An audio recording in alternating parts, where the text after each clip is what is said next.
Hello दोस्तों, आज set 4 है। इसमें पहला प्रश्न है कि प्रथम बौद्ध संगीति किसके शासनकाल में हुआ। तो प्रथम बौद्ध संगीति अजातशत्रु के शासनकाल में हुआ। प्रथम बौद्ध संगीति किसके शासनकाल में हुआ? अजातशत्रु के शासनकाल में हुआ। अजातशत्रु कौन से वंश के थे? तो यह हर्यक वंश से संबंधित थे। अजातशत्रु कौन से वंश से संबंधित हैं? तो हर्यक वंश से संबंधित हैं। और हर्यक वंश के संस्थापक कौन थे? बिंबिसार। हर्यक वंश के संस्थापक बिंबिसार। प्रथम बौद्ध संगीति के अध्यक्षता कौन कर रहे थे? तो महाकश्यप। प्रथम बौद्ध संगीति के अध्यक्षता कब कर रहे थे? महाकश्यप। प्रथम बौद्ध संगीति कब हुआ? तो 483 ईसा पूर्व में। 483 ईसा पूर्व में हुआ। अगला सवाल है कि प्राचीन भारत में द्वितीय नगरीकरण कौन है? तो प्राचीन भारत में द्वितीय नगरीकरण है गंगे मैदान। गंगे मैदान। प्रथम नगरीकरण क्षेत्र कौन सा है? तो यह सिंधु घाटी है। सिंधु घाटी प्रथम नगरीय है और द्वितीय कौन हो जाएगा? तो गंगा के मैदान हो जाएगा। अब सिंधु घाटी सभ्यता किस शहर का ऐसा था? तो गृहपत्ति में था। और समय क्या था? 2500 से लेकर 1750 ईसा पूर्व तक इसका कार्यकाल था। अब अजीबक संप्रदाय के संस्थापक कौन थे? मखाली गोसाला। अजीबक संप्रदाय के संस्थापक मखाली गोसाला। अजीबक संप्रदाय के लोग मतलब अजीबकों को बैठने के लिए नियमित सभाएं होती थी और इसमें नास्तिक और श्रवण संप्रदाय से संबंधित था। अजीबक संप्रदाय लोग नास्तिक तथा श्रवण संप्रदाय से संबंधित रखता था।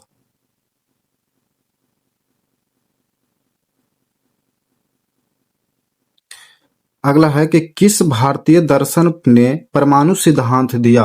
किस भारतीय दर्शन ने परमाणु सिद्धांत दिया? तो कनाद दिया। कनाद।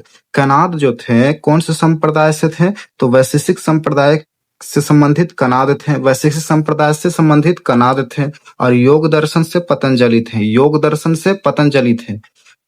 मौर्य के अधीन प्रांतीय प्रशासन का नेतृत्व आमतौर पर किसके द्वारा किया जाता था? यानी मौर्य काल में प्रांतीय प्रशासन का नेतृत्व कौन करते थे? कुमार। कौन करते थे? कुमार। यानी यही मौर्य काल में समाहर्ता क्या होता था? तो समाहर्ता टैक्स वसूलने वाला कलेक्टर होता था। टैक्स वसूलने वाला कलेक्टर होता था। अब प्रशस्ति क्या होता था? तो प्रशस्ति मौर्य काल के अभिलेख से संबंधित होता था।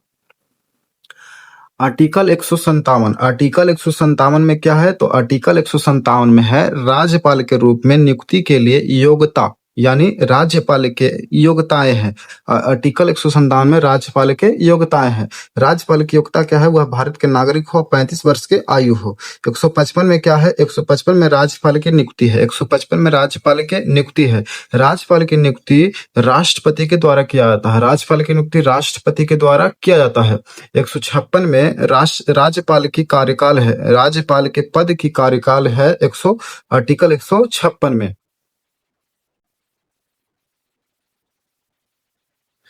अगला है 39 के ए। आर्टिकल 39 के ए में क्या है? समान न्याय तथा निःशुल्क विधिक सहायता। समान न्याय तथा निःशुल्क विधिक सहायता आर्टिकल 39 के ए में है। आर्टिकल 44 में क्या है? समान नागरिक संहिता। आर्टिकल 44 में समान नागरिक संहिता। और पंचायतों को संवैधानिक दर्जा 73वां संविधान संशोधन के द्वारा ग्राम पंचायत को दिया गया। यानी ग्राम पंचायत को संवैधानिक दर्जा 73वां संविधान संशोधन के द्वारा 1992 में दिया गया।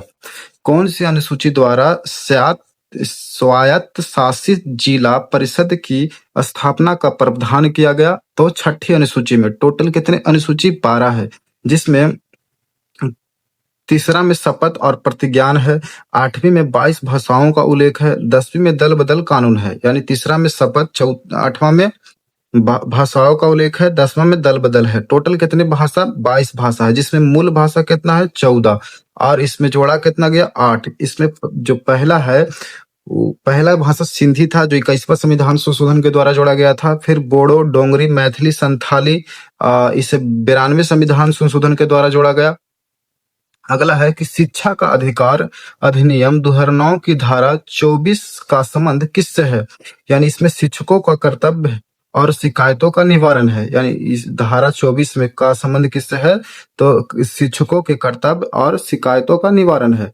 मिसिसिपी डेल्टा किसका मतलब उदाहरण है? मिसिसिपी डेल्टा का उदाहरण है। तो यह अंगुली के जैसा मतलब अंगुलित या पंजक डेल्टा का उदाहरण है। पंजे का आकार है, पंजे का आकृति है इसमें। मिसिपिया डेल्टा में, मिसिपिया मतलब डेल्टा। डेल्टा शब्द का प्रयोग सबसे पहले किसने किया था? हेरोडोटस ने। डेल्टा शब्द का प्रयोग हेरोडोटस ने किया था। सबसे बड़ा डेल्टा होता है जो सुंदरबन डेल्टा है। इस सुंदरबन डेल्टा मैंग्रोव फॉरेस्ट और रॉयल बंगाल टाइगर के लिए प्रसिद्ध है। सुंदरबन डेल्टा मैंग्रोव फॉरेस्ट और रॉयल बंगाल टाइगर के लिए प्रसिद्ध है।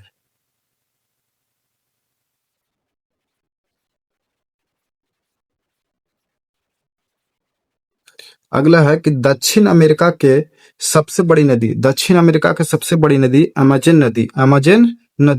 अमेजन नदी जो है ये एनाकोंडा सांप के लिए प्रसिद्ध है। एनाकोंड जंगल जो है मतलब एनाकोंडा सांप के लिए प्रसिद्ध है। और विश्व के सबसे घने जंगल कौन है? अमेजन जंगल। विश्व के सबसे घने जंगल अमेजन जंगल।